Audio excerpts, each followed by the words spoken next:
Liberation Day. But some still want to call it African Union Day and so on. We'll get into all of that. But basically, we're looking at African Liberation Day. Welcome to Talk Time.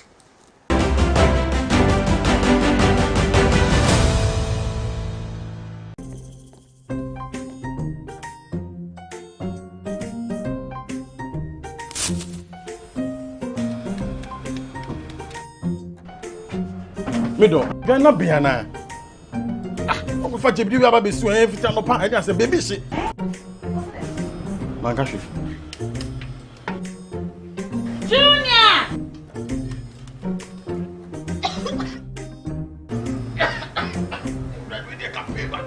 I'm saying so enough for me, you know. Sister Kwesi Pratt, it's a winning gas. I'm used to it, why? My wife.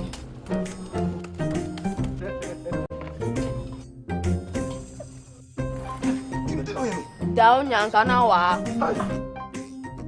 Sister Kwesi, use gas. Gas ye fast, ye easy, ye convenient.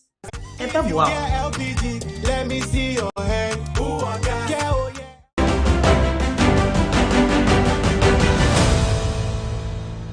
Well, welcome back to Talk Time. And this week we are talking African Liberation Day. And we are privileged to have with us in the studio Mjiba, you probably know her, Frehiwot. She's a researcher at the Institute of African Studies, but most importantly, a member of the All African People's Revolutionary Party. And she's going to be talking to us about African Liberation Day. Now, Comrade, what is African Liberation Day about? What is it? Thank you for having me on this amazing show for a second time. Very happy for that. So basically, African Liberation Day is both a celebration of African liberation, how far we've come. We're really sort of a stock taking of what African people have done in regards to the question of liberation and Pan-Africanism. And it's also an opportunity to plan for the future. We know that we've not achieved liberation, and so this is an opportunity for allies and brother-sister organizations to come together and say, what do we need to do over the next year to push us further to achieve liberation and to achieve Pan-Africanism? How did it come about? I mean, where did it come from? How long have we been observing African Liberation Day? Well, it's interesting because African Liberation Day started right here in Ghana as African Freedom Day. I believe it was 1958, and it was celebrated for a few years. And then when the OAU was founded, it was, and actually Africa Freedom Day started in April, so it wasn't even in May. And then when the OAU was founded, it shifted from African Freedom Day to African Liberation Day, 25th May, which is what we celebrate globally around the world. So I think there's over 110 countries that are celebrating African Liberation Day this year. Why did it become necessary to change the day, the observance of the day, from Africa Freedom Day to African Liberation Day and then African Union Day? What is happening? What are the dynamics? Yeah, so I wasn't there in 1950. I couldn't have been there, right? Maybe I was nowhere near there. But I could assume that, you know, in 1958, when Africa Freedom Day was established, there were very few African countries that had gained independence, right? And by the time in the early 1960s, when the OAU was founded, many more African countries had gained independence. And so the fight wasn't just for freedom necessarily, but it was about liberation from foreign exploitation, right? Because what we found was many of the African countries that gained independence, they only had flag independence, and particularly in places that were colonized by the French, they were still colonized through what we call the CFA zone, right? And through signing over really all of their rights, with the exception of their, you know, so-called political rights to the French. And so that's really where the shift was, because it's really not just about freedom anymore. It's about liberation. It's about liberation of our minds, of our bodies, of our economic systems, of our political systems, and actually liberation from, you know, political and foreign interference. African Union Day. Sorry, I didn't mean to laugh. the way it came out, but African Union Day. I think it's a watering down of African Liberation Day, right? The African Union certainly is trying, I guess, to do some interesting things.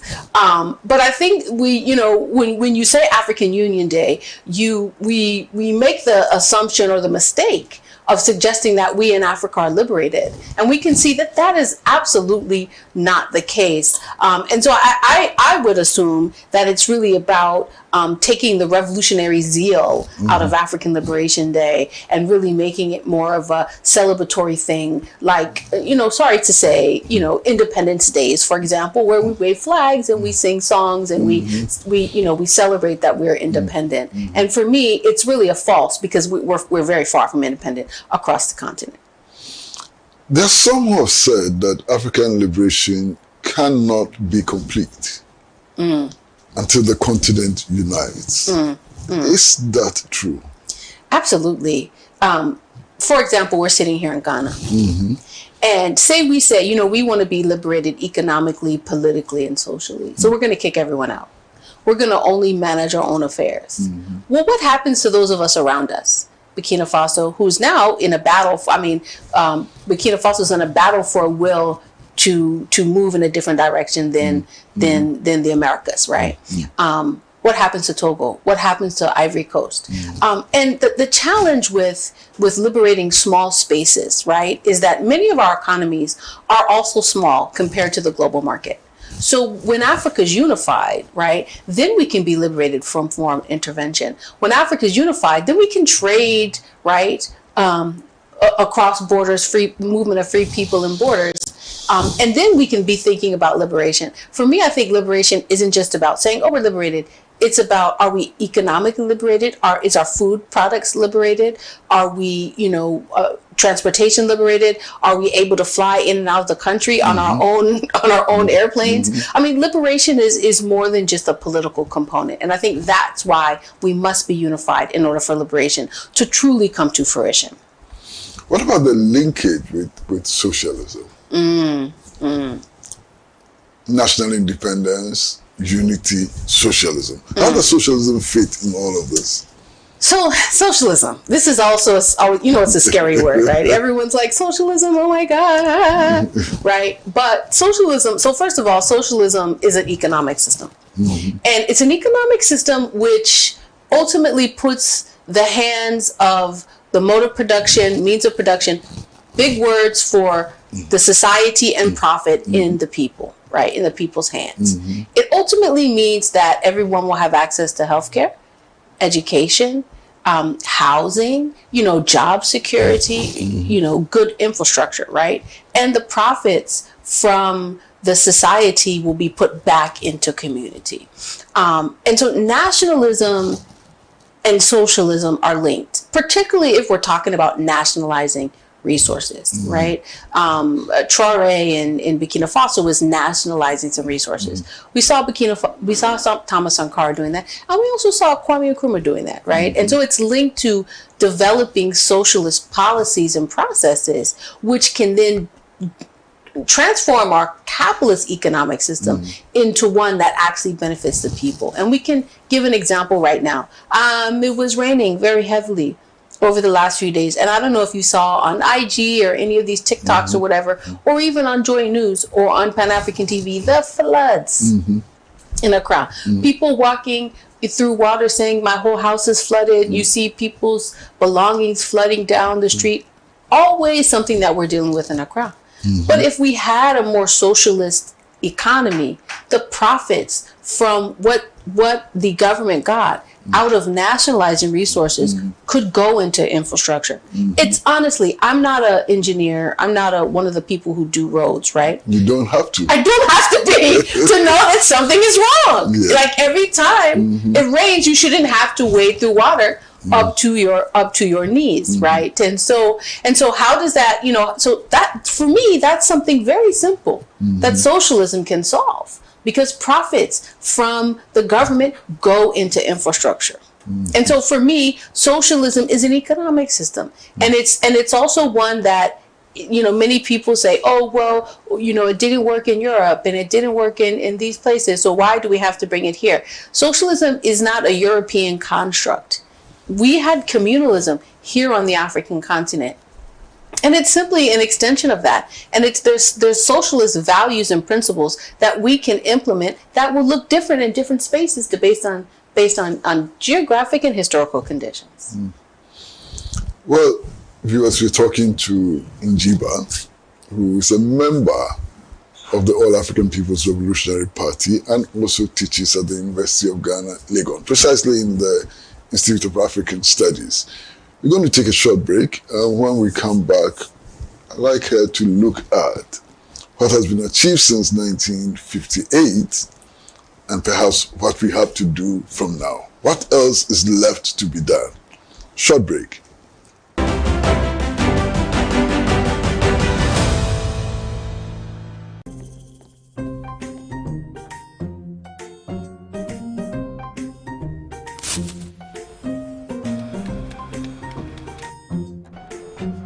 Mido, Ghana Biana. I'm for Jibidi about the swing every time I say baby shit. Mangashi. Junior!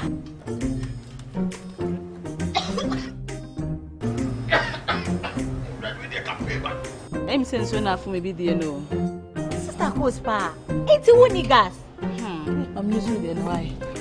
My wife.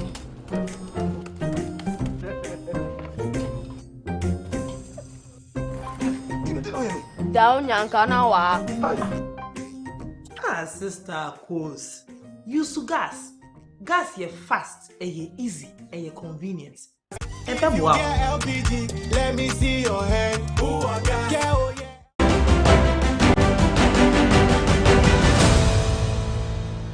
Well, welcome back to Talk Time, and we are in a conversation with Comrade Mjiba, researcher, educationist, and member of the All African People's Revolutionary Party. Now, from 1958, what have we achieved in terms of liberating Africa? What have we achieved? Well, first of all, I think, when we tell the story of 1958, we sort of glance over the short period of time in which Ghana gained independence, 6 March 1957, and, for example, the All African People's Conference in 1958, or really the Conference of Independent African States in April 1958, right? That's March 7th to 57 to April 58 is like a year. And between that time and December of 1958, there was very few African countries that had gained independence. But after this 1958 All-African People's Conference, by 1960, a third of the African continent had gained independence, which is why it's called the Year of Africa. By the end of Kwame Nkrumah's tenure, aka the coup d'etat, the overwhelming majority of Africa was independent. Of course, Zimbabwe, Southern Africa, they were holding out, right? And of course, Portuguese Africa. And so the first thing I think that we've achieved is actually gaining liberation and independence. We certainly also know it's flag independence. So it's not like we have to celebrate and jubilate, but we also realize that we also are not under the actual physical hands and yoke of colonialism. That's one thing. A second thing that I think is that we had a second round of liberation leaders, like the Thomas Sankaras. Some people challenged this, but at one point Rawlings was Rawlings was a bit like for a moment, right? And there's many other revolutionary leaders. Amilcar Cabral is kind of like the second wave. You've got a lot of folks out of Southern Africa, Steve Biko, etc., right?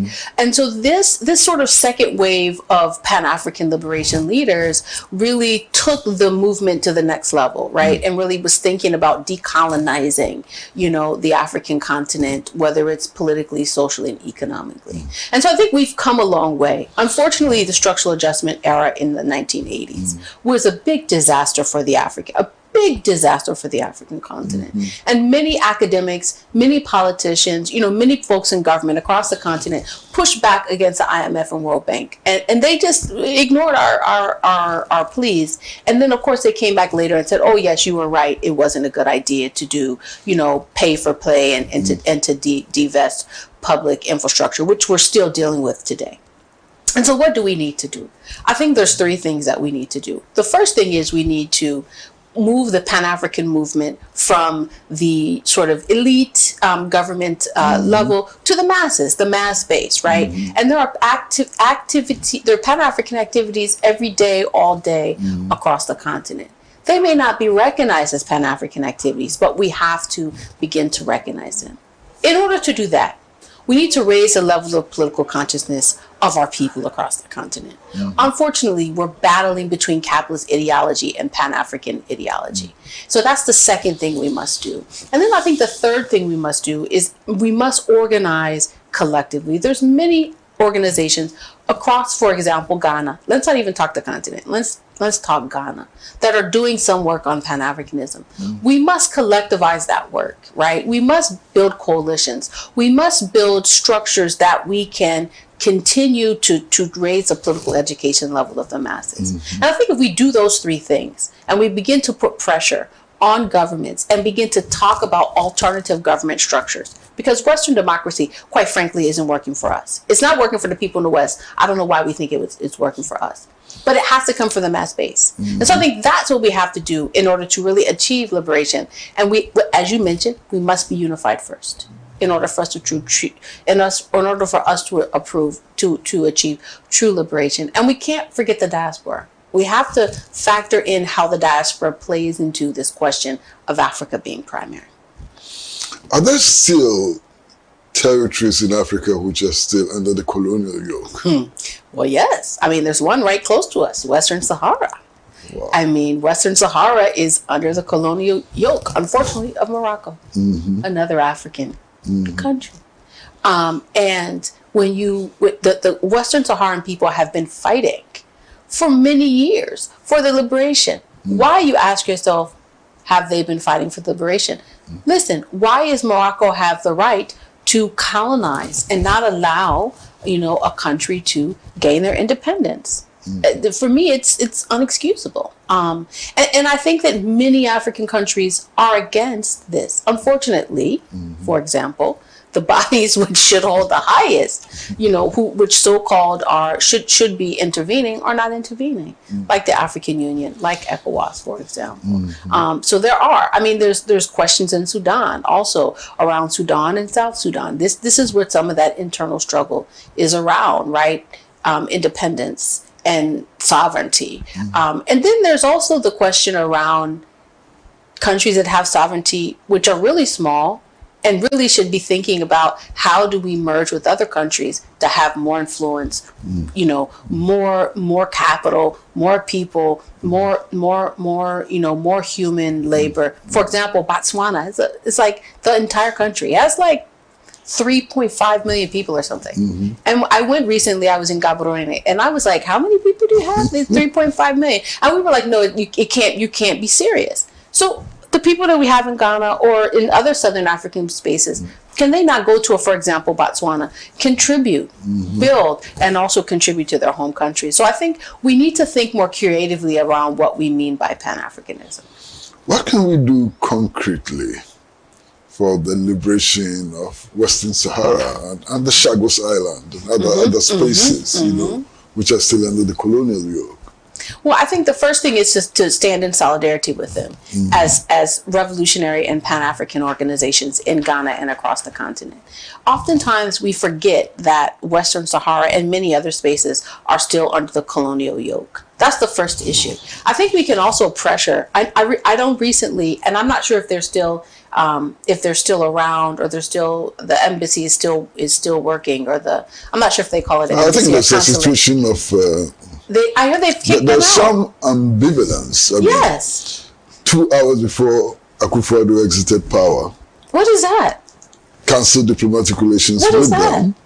And the new administration has not been able to take a stand. So there's some kind of, Yeah, so these are the things that we need to be pushing. I mean, first of all, why new administration won't you take a stance? And why 2 hours before you leave power would you break diplomatic ties? I mean, to me, that's problematic. And also, it's suspect, quite frank. I mean, I'm not saying anyone's suspect, but I'm saying they've been here. There's been positive diplomatic relationships with them. So I'm shocked as to why the diplomatic relationships would be broken. So one concrete thing we can do is put pressure on the current Ghanaian administration to reestablish diplomatic relationships with them through some of our friends in some of the other embassies, such as Algeria and Cuba and other spaces. So I think that's one concrete thing we can do. And another thing we can do is we can raise their issue, through media, through conversation, through propaganda, through African Liberation Day, so that people are aware. Because I think people also are not aware that they're still being colonized, and by another African country to boot. So I think those are two concrete things we can do, because we need to be in solidarity with the people of Western Sahara. How does the hegemony of the imperialist powers manifest concretely in Africa today? Is it just through the military bases? How does it manifest? So it manifests all over the place. Military bases. Let's not forget that there was this sort of propaganda that there are no military bases in Ghana. I'm not sure who believed it, but we know it's not true. One, there's military bases. Djibouti, for example, has more military bases, more military personnel than there are Djiboutian citizens, right? Djibouti is like this big. Like, it doesn't make sense. There's military bases. It's through financial. It's through, international finance. Where does the IMF and World Bank loans come from? They're based out of the U.S. It's through the UN, right? The UN Security Council. The U.S. has the largest vote. So although everyone, the majority of countries are voting against the genocide in Palestine because the U.S. and Israel are voting for, then it's okay to continue a genocide. This is important. There's destabilizing of democratically elected governments, right? If they're not on your terms. There's manipulation of our people's minds through. Let me be clear. I watch DSTV all the time. But like a lot of the stuff that comes on DSTV comes straight out of Hollywood. It portrays the African as, ill-equipped. It portrays the American as amazing, and there's gold on the floors. Our people are being snatched and going to America, and what the thing is, they think, we can go because they need the workforce, and then our workforce is gone. Another way, if you think about it, remember like a few years ago, all the nurses were going to like Britain.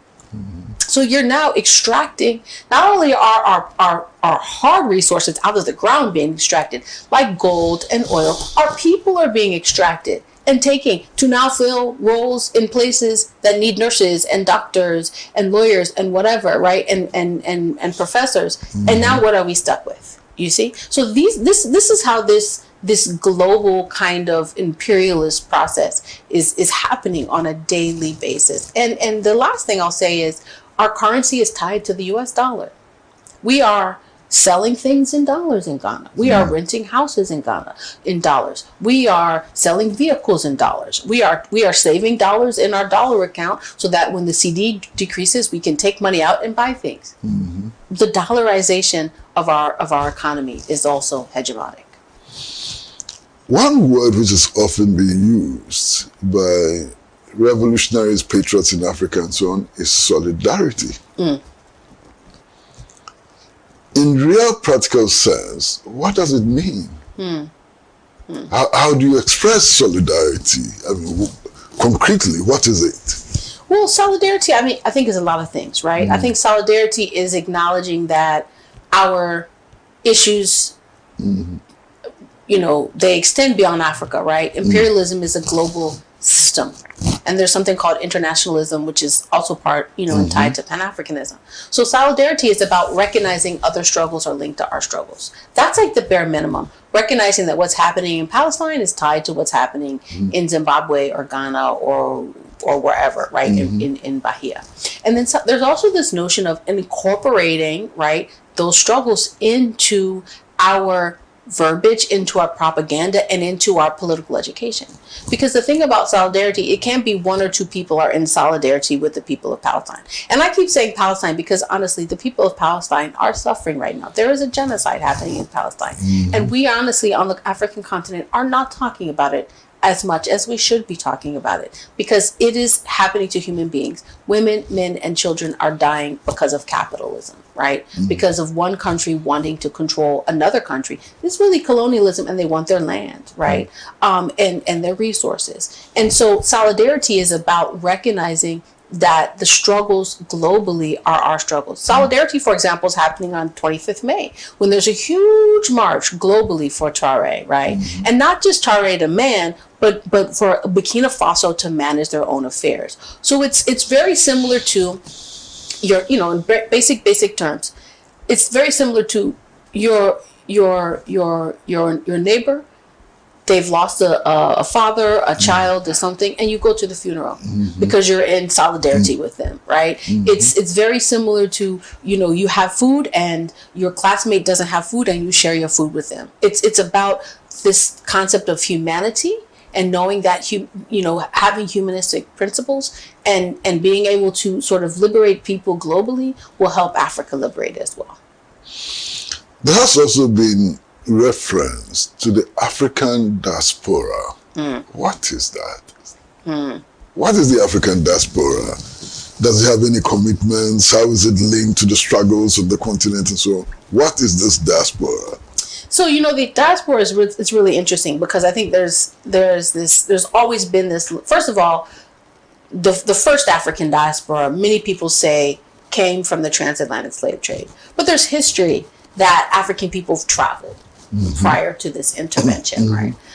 To this very negative and antagonistic intervention. But in essence, the diaspora are people of African descent who are outside of Africa. Now, some of those people of African descent can't trace their roots directly to any particular village. Me, for example, I can't trace my roots to any village. I'll show you a village you can adopt. Thank you. I'll be grateful.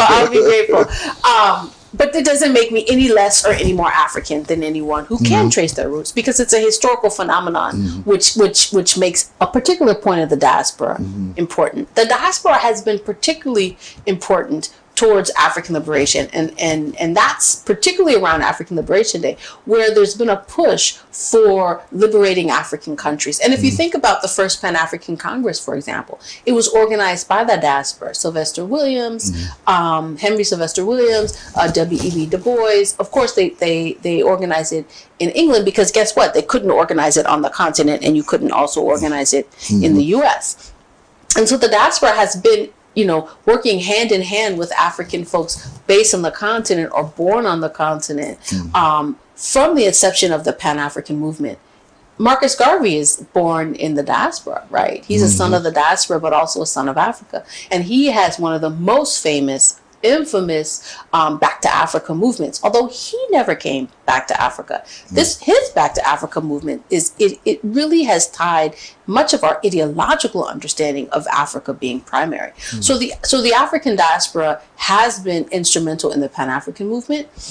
It's been, and even in Ghana, 57, in Nkrumah and co, they invited George Padmore, W.E.B. Du Bois, Shirley Graham Du Bois. They said, Bill Sutherland, they asked the diaspora to come and help build the Pan-African movement from Ghana. And even in when South Africa gained independence, finally, it was from the work of other African countries like Ghana and Africans in the diaspora who were pushing an anti-apartheid campaign. And currently, there's also a Ghanaian diaspora or a Zimbabwean diaspora. And even in Ghana, for example, there's people from other African countries that are a diaspora in Ghana, right? And so it's really about movement, and the thing is, just because you move, it doesn't mean that you stop being anything. And it doesn't mean you don't have allegiance. We just celebrated Malcolm X's birthday. And, Malcolm X said, if a cat jumps into an oven and has kittens, they're not biscuits. They're still kittens. So Africans, wherever we are, we have an allegiance to Africa, because if Africa is not free, honestly, we won't be free anywhere we are. Well, we're going to take another short break, and when we come back, I'd like to look at the concept of reparation. Is that the way to go? Does that right the wrongs? And how do we place that? And so on. So, short break.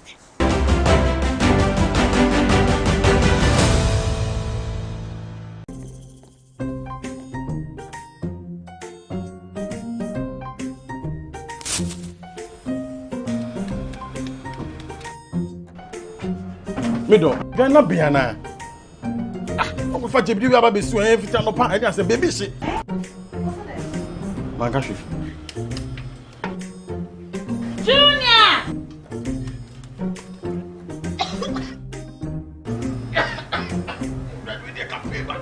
I'm saying so enough for me, you know. Sister Kwesi Pratt, it's who niggas. I'm used to it, why? My wife.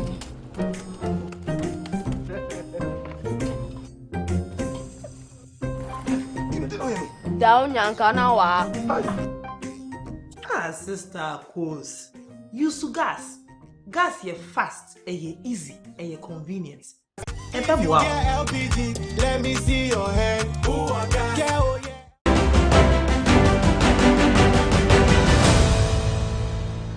Hello and welcome back to Talk Time, and we are talking to my comrade Mjiba on African Liberation Day. The reparation movement, first of all, what is it? And how does that contribute to African liberation? So reparations is a movement that's been around for a long time. And really it's around getting, it started as a movement for African people gaining reparations because of slavery, right? The transatlantic slave trade. And it's kind of tied to the fact that the Japanese received reparations from concentration camps when they were in the U.S.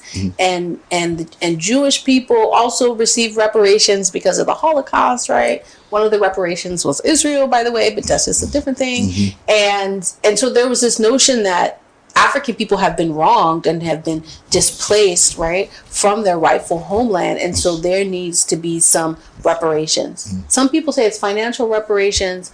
Others are okay with apologies and acknowledgement that this, horrific period, which, was over 500 plus years, occurred. And there's still, impacts of that. But then there's also reparations which are tied to the African continent, right? So, for example, if we're thinking about reparations, if you look at Haiti, Haiti had to pay back a massive loan to the French after gaining independence. That's ridiculous. The reparations should be, any loan that I have for you should be forgiven. Ghana, for example, Zimbabwe, whatever African country you can talk about that has IMF and World Bank loan, how can you charge us loans and interest upon loans to develop our country, develop our nation, develop our continent, when it's because of you that we're underdeveloped? For me, reparations is righting the wrongs, providing financial, if we need to say, financial assistance to address so-called underdevelopment that these IMF and World Bank loans are addressing. And then there's reparations for other things. For example, we need to talk about climate reparations, right? The reason that Accra is flooding at such massive rates. I was talking to someone and I was saying, when is the dry season and rainy season? I can't really tell anymore, right? Because of global warming. Like I'm always asking, when is this a dry season? Because you don't know. So there's a dry season, there's a rainy season, there's flooding, there's flooding, there's flooding. This is all because of global warming. Now, do we see electric cars driving around Accra? Do we see, coal-fired plants in Accra? We don't see them. Do we see, massive amounts of industrialization, which is destroying the ozone in Ghana, in Togo? We don't see them. But yet and still, we are negatively benefiting from global warming. And Chavez from Venezuela in his book, global warming is capitalism, right? So basically saying we must destroy capitalism in order to destroy global warming. And so there's reparations around that, right? These countries who are exploiting and who are destroying the ozone and we're having the most negative effects. They need to pay reparations to address the fact that our people are seriously struggling with the deterioration of the environment. So reparations is really a question of, you've taken something of ours, and you must give it back, and you must give it back with interest, whatever that interest is. For me, the interest should be get out of our pockets, get out of our resources, leave our people alone, and compensate us for those that you stole. Because if you really think about it, millions of people leaving a continent, what does that do for their development? What does that do? How does that stagnate one's own personal development?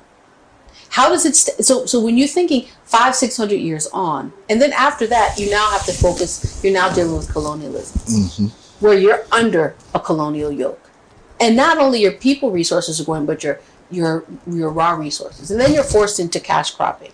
So you can't even grow food. So we have to import 70% of our food. I mean, the amount of reparations that we deserve is beyond comprehension.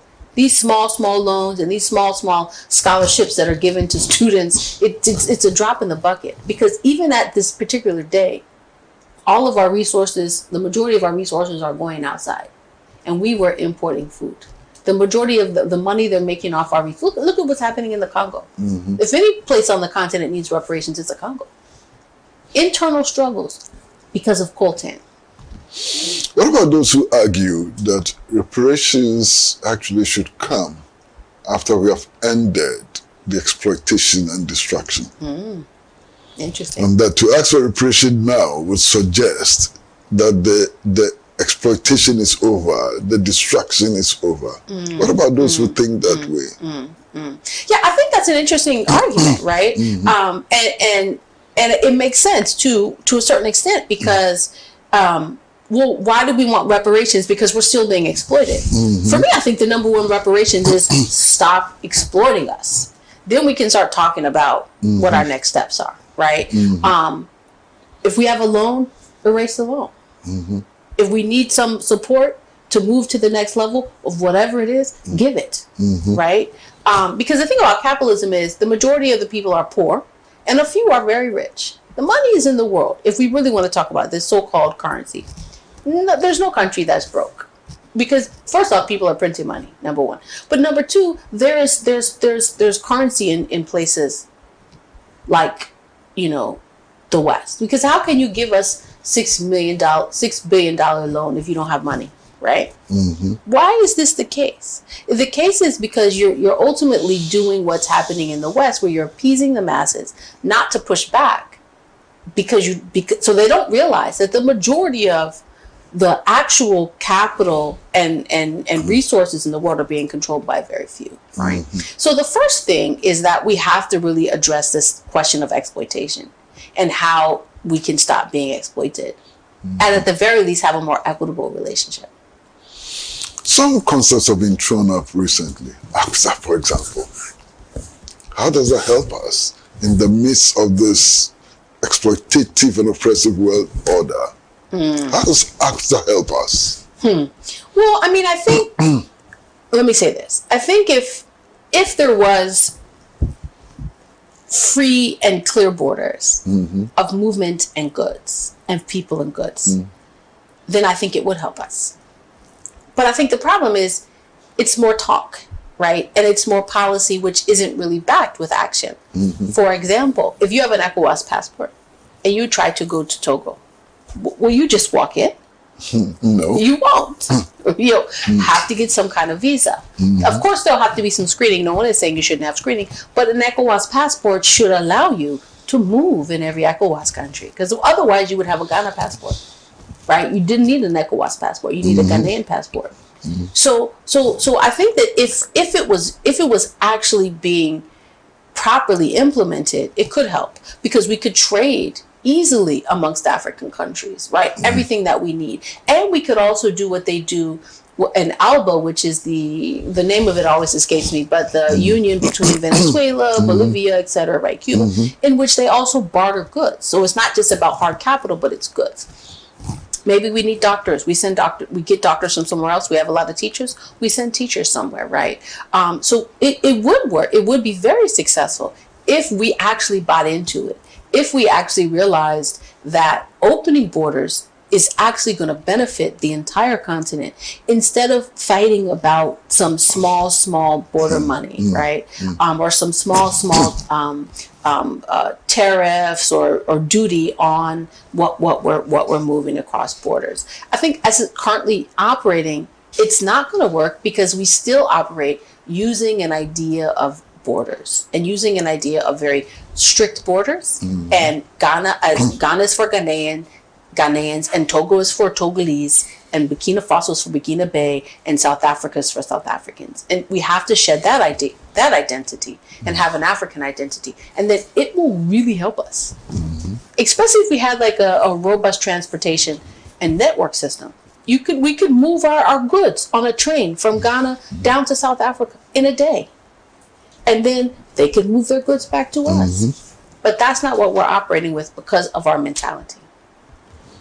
Well, another break, short break. And then when we come back, I'd like to find out about the All-African People's Revolutionary Party. What is it? How did it come up? And so on. How is it linked with African liberation? And what are we doing this year? Short break.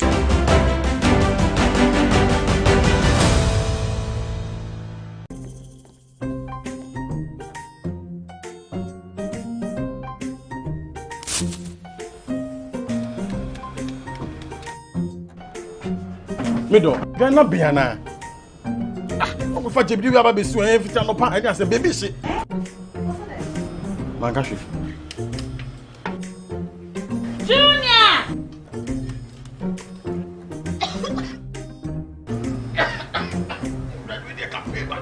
I'm saying so now for maybe the no. Sister Kwesi Pratt. It's who niggas. I'm using the why. Why?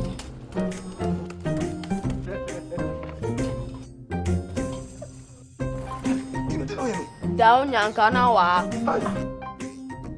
Sister Kwesi. Use gas. Gas ye fast, ye easy, ye convenient. And wow. LPG, let me see your hand.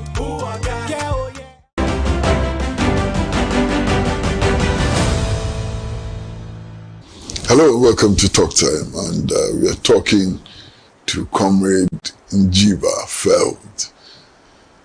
Now, you are a member of the All-African People's Revolutionary Party. What is this party?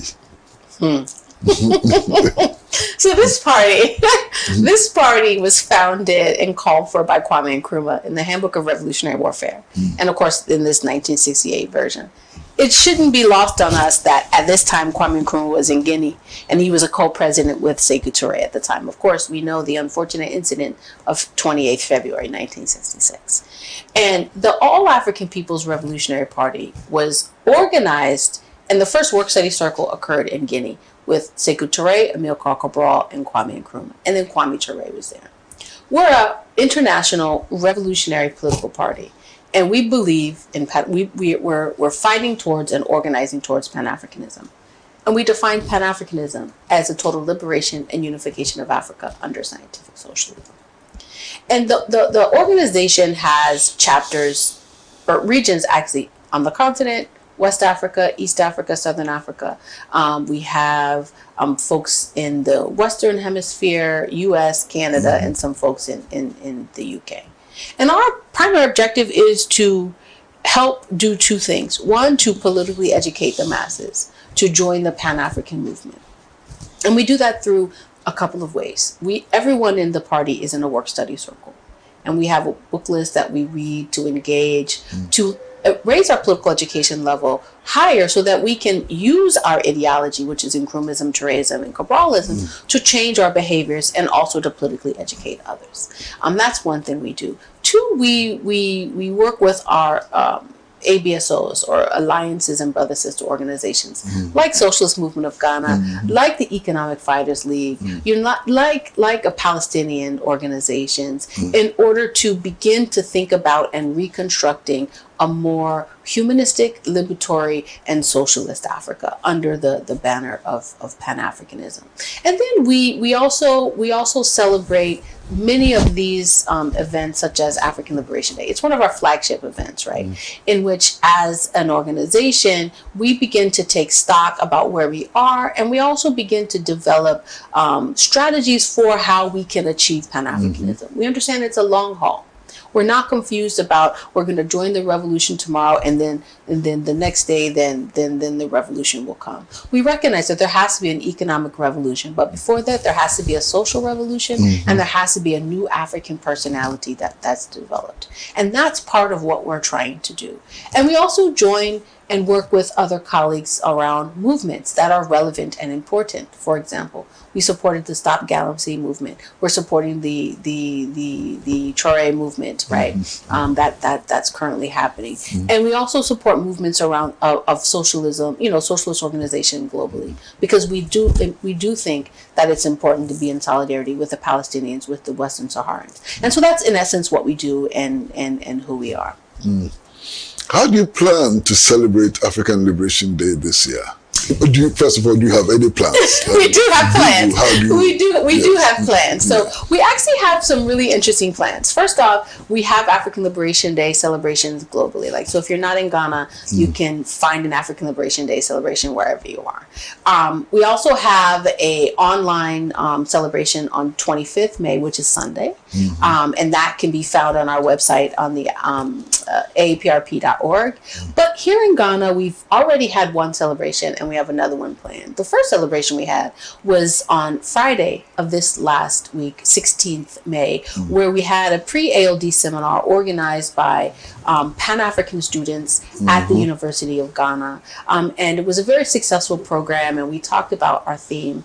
And then on 24th May, which is Saturday coming, we have an African Liberation Day celebration planned at the Du Bois Center from 10 a.m. to 3 p.m., where we'll have a keynote speech. We'll have a panel that the All African Women's Revolutionary Union will manage and will hold around the theme, as well as the issues that African women face, because we know they're uniquely, we know they're unique. I'm trying to find the theme for you. Our theme this year is Africa for Africans, Revolutionary Pan-Africanist Unity Across Borders in the Battle for Socialism Against Imperialism. It's a long one. Very, very long one. My brother, our themes are always long, right? It's our signature themes. But we're going to be talking about Africa for Africans. What does that mean, right? Dropping these colonial borders and this colonial understanding of who we are as African people, and also pushing socialism over this global imperialism.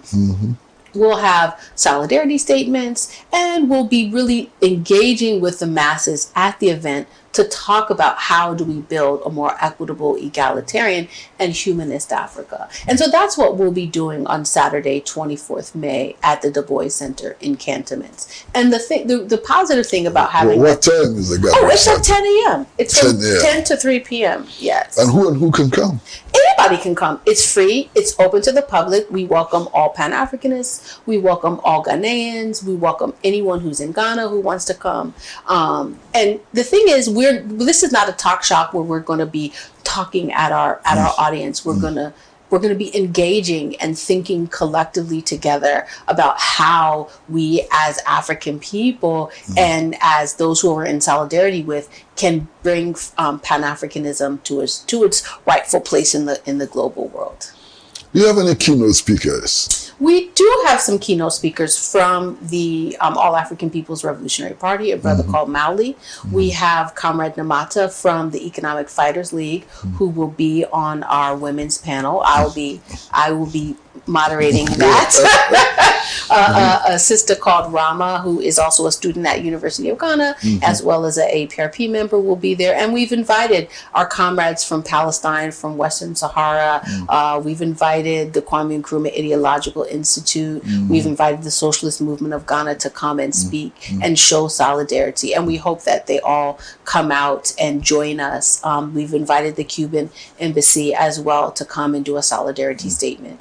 And we hope that, this year we can build upon what we've been doing last year. And I'll say this before I know we end. There's another African Liberation Day at UCC, and one of the things that we're trying to do is University of Cape Coast, exactly. And one of the things that we want to do this year, and we'll ask for your help in this, is we want to think about developing an African Liberation Day network in Ghana, so that we're thinking collectively as revolutionary Pan-African organizations in Ghana that are celebrating African Liberation Day. So African Liberation Day 2026 is organized hopefully through an African Liberation Day network, right? And that's something that we in the APRP are championing, about bringing these Pan-African organizations together to build and be stronger, because we can be stronger together.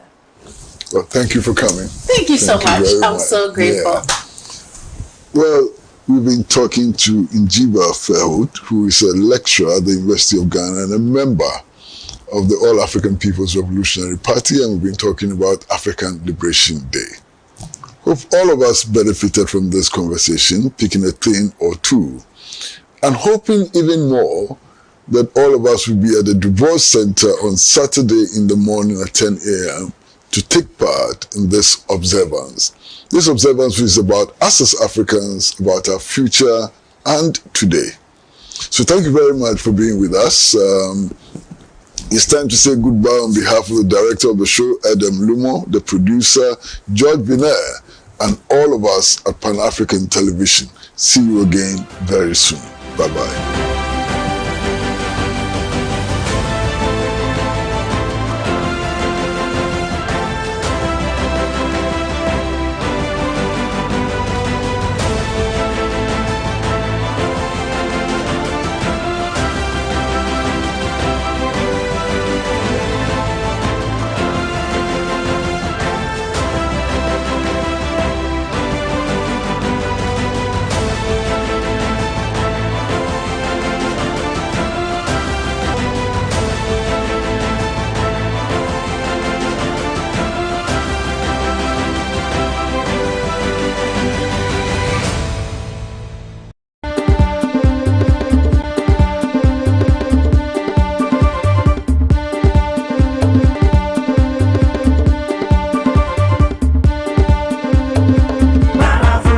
Truly African.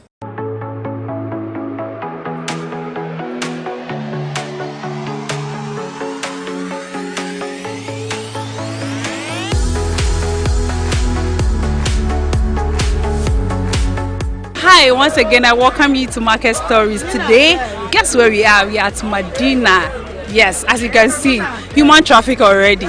Yes, Medina is a suburb of Accra, and it's in the Nkwantana Medina Municipal District, a district in the Greater Accra region of Ghana, in the southeastern Ghana. Yes, that is Medina for you. And it is next to the University of Ghana. It is the 12th most populous settlement in terms of population, with a population of 137,162 people. Amazing, right? Yes. You know, it's only on Market Story that you can get a lot of information like this. We always get you. We always make sure that you are fully educated, entertained, and yes, engaged too. We engage you. We make sure that we bring you all the details in our market concerning the prices, infrastructure, everything. And then today being Xmas, we are in December. Yes, festive season. So we want to know more about the prices. How is the prices going? Like you can hear already. Already, we want to know how the prices in this market is moving on, so that when you are coming from home, you know the amount of money to put in your pocket. Yeah, so without wasting my time, do with me. Just come with me as we get interactive with our market women here.